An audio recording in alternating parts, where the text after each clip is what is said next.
अध्यक्ष महोदय, वर्तमान में बाड़मेर, जैसलमेर, बीकानेर और पश्चिमी राजस्थान के किसानों के साथ में एक बहुत बड़ा कुठाराघात हो रहा है। वर्तमान सरकार किसानों को लेके बहुत संवेदनशील है। मेरा निवेदन है कि इस क्षेत्र में कई हाई टेंशन लाइनें निकल रही है, परंतु इसकी एवज में किसानों को न तो पूरा मुआवजा मिल रहा है, बल्कि किसानों को परेशान और हताश किया जा रहा है। ये जो काम चल रहा है न किसी योजनाबद्ध तरीके से हो रहा है।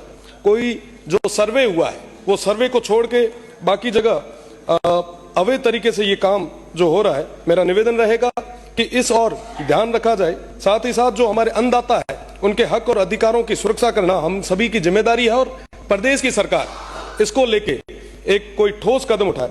साथ ही साथ सरकार की जो गाइडलाइन है उसको किसी भी तरीके से अभी फॉलो नहीं किया जा रहा है, ये वाकई चिंता का विषय है। साथ ही साथ कंपनियों को जो जमीन चाहिए वो उनके लिए एक जमीन छोटा सा टुकड़ा होगा, पर किसी अन्नदाता के लिए वो उसका जीवन जीने का एक आधार है। इसके लिए किसानों को उनका पूरा हक और अधिकार पूरे तरीके से मिले।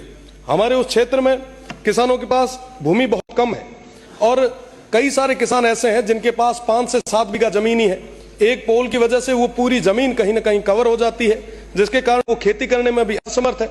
हमारा निवेदन ये है कि आप लाइनें निकालें, पर कम से कम उस किसान को पूरे तरीके से मुआवजा दें। वर्तमान में जो सहमत नहीं होता मुआवजे से, उस पर पुलिस और प्रशासन द्वारा एक दबाव बनाया जा रहा है, धमकाने की आए दिन ऐसी घटनाएं सामने आती है। एक अन्नदाता को इस तरीके से परेशान करना ये ठीक नहीं है। मेरा निवेदन है जो हमारे अन्नदाता है वो बार बार कहीं ना कहीं दर दर की ठोकरें ना खाए, इसके लिए हमें मजबूती से उनकी बात को आगे तक रखना चाहिए। साथ ही साथ मेरा निवेदन रहेगा कि जो मुआवजे को लेके एक नियम बनाया है, मेरा निवेदन है कि इनमें भी संशोधन की जरूरत है और किसानों को पूरे तरीके से उनके हक और अधिकारों के तहत पूरा मुआवजा मिले, उचित मुआवजा दो।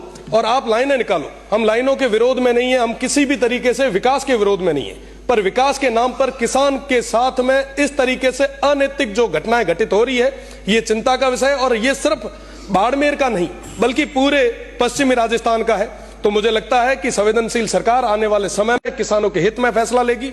बहुत बहुत धन्यवाद अध्यक्ष महोदय। कार्य सलाहकार समिति के